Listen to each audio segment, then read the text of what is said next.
Hey folks, and welcome to a more structured version of the Point 99 Vlogcast. Still not sure what I'm calling this, but I'll call it that.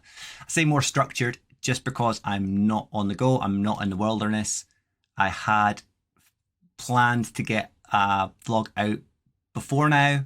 The last couple of weeks have been a little bit tough. I've either been experiencing really bad weather where I am, where having the phone out or having the equipment out, it's just not good. The footage is coming out rubbish, or I've been in bad moods or just not in the right mindset while I've been out running, and I don't want that being conveyed in any of the videos. As much as I want them to be real, I also want them to be upbeat and a little bit more positive because I'm trying to portray positivity in the running community.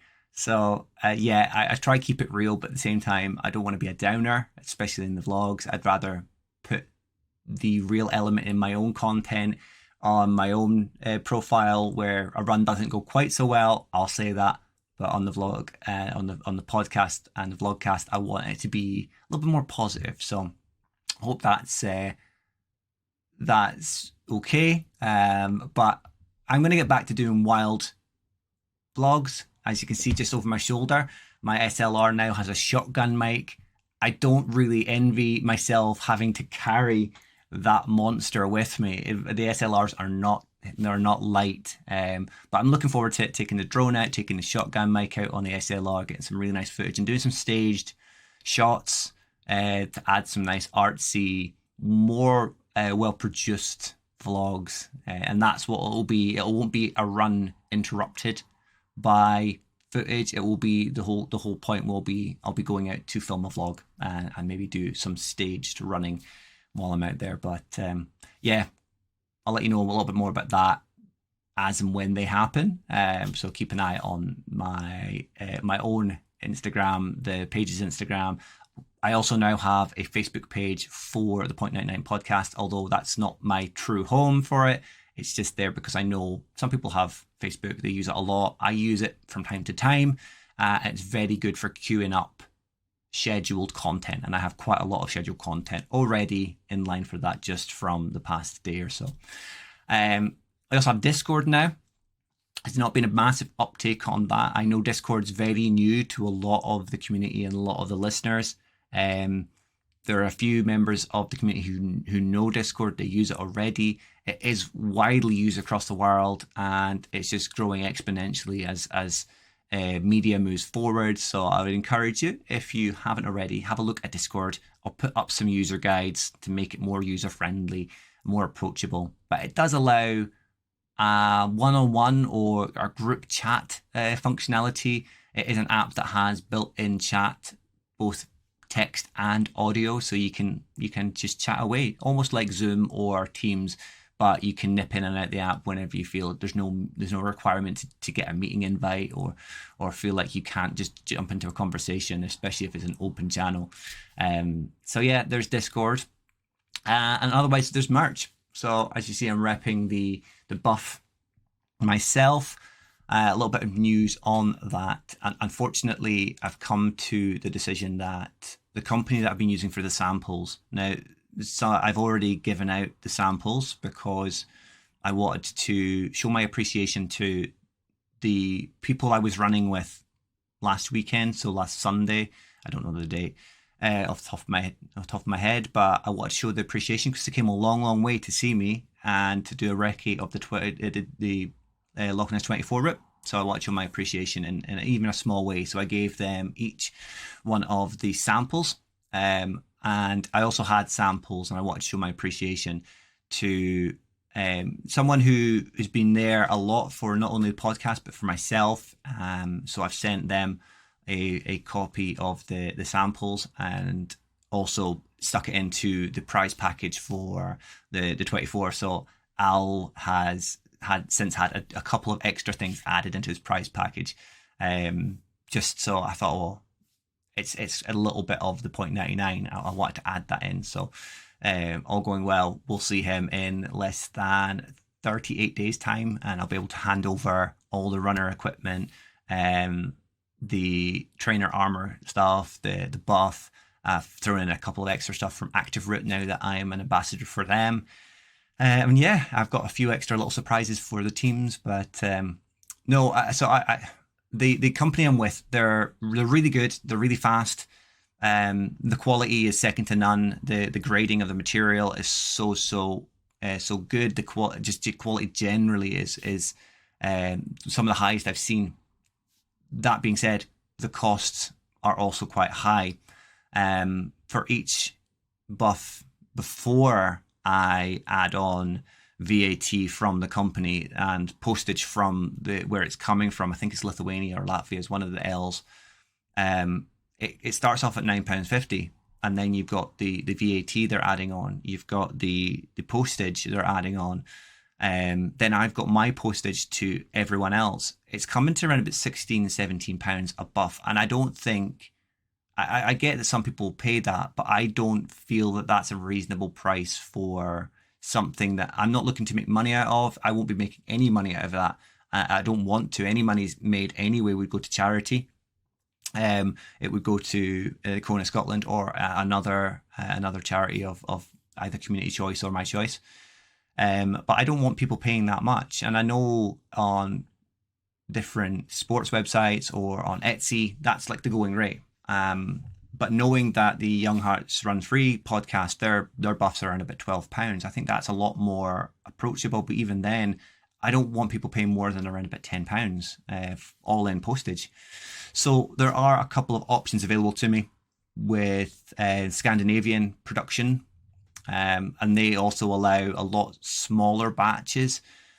I'm not of a standard, or the podcast is not of a standard where I'm pulling in a massive audience. I've got a consistent audience, and the reach that it's had has surpassed my expectations. But also, the reach that the buffs had was really positive. I think I've underestimated who would actually buy one, if that positivity is translated into sales. But the Scandinavian country, the company, they produce smaller batches, 25 up. They do batches of 25, 50, 75, and then in excess of 200. And I think 25 is a good starting point. Per buff, then it starts at around about £6-7 a buff before tax and postage.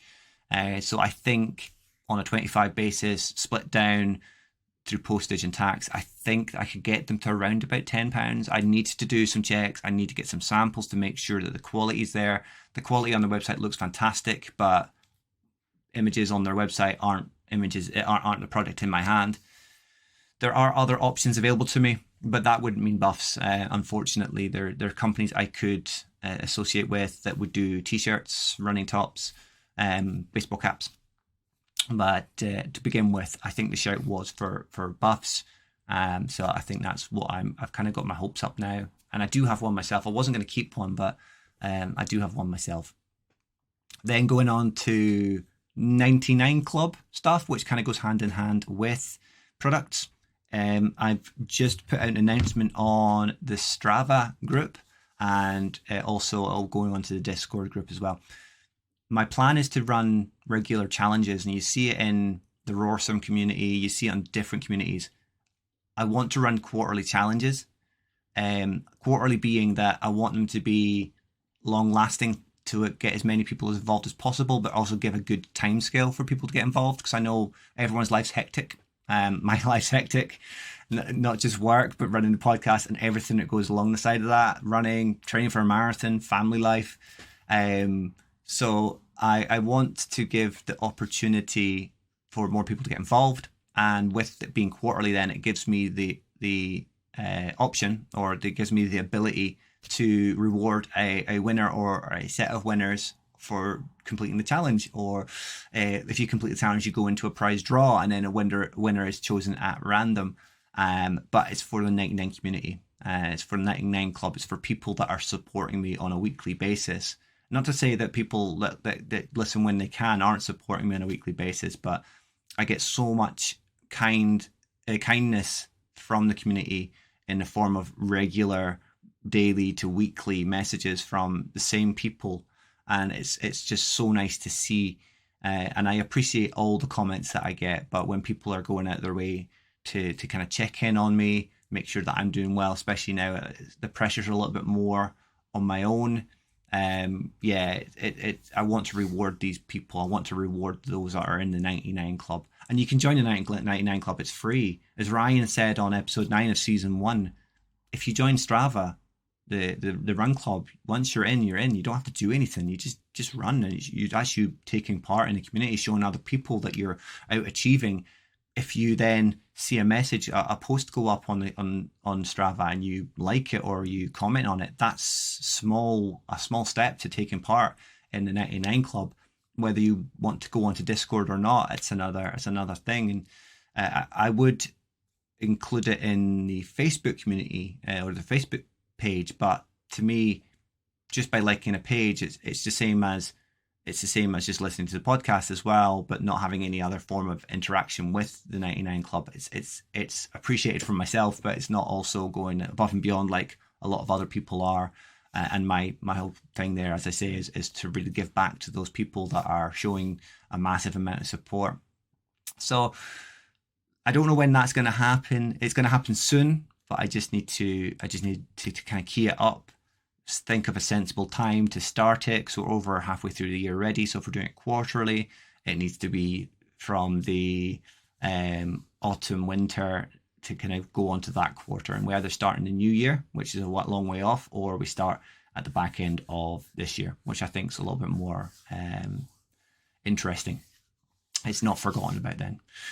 So let me know what you think about that, and let me know if you want to be part of the 99 Club. If you want to know how to get involved, it's fairly straightforward. You just have to like Strava or join Discord.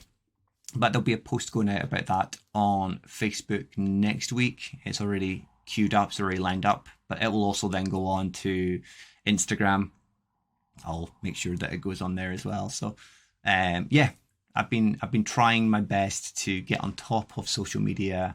I've got a lot of accounts. I've got my own business. I've got I've got the company I work for, the local authority I work for. So I'm not just doing one job. I'm doing 2 jobs, and then the podcast is another job. It's full on. Then I've got running on top of it and marathon training. I'm doing a little bit of low key coaching. Yeah, so it's busy. It's hectic. I've got medical issues, like I said before. I'm getting a biopsy on Monday. It's not going to be something I can run next week because of where I'm getting the biopsy from. I'm not even going to be able to do work on the legs or the glutes because it's in an area where it's in. So I'll leave it vague there. If you want to know, just drop me a DM. I don't mind telling anyone, but I just don't want to put anyone off either. So yeah, I hope that's been a bit of an update for everyone without being like too fast. If I've talked too fast, I apologize. I know I have a bad habit of doing that. I'm a little bit happier doing this form of content because I used to stream, hence having a big mic and a decent camera. But yeah, maybe we can change some of this crafted stuff into running related items in the future as well, so it doesn't just look like I'm in a streamer paradise, a streamer crafter paradise. So I hope you're all well. I hope you're all out smashing your runs, but until you hear from me again, enjoy your runs, stay safe, and you'll see me soon.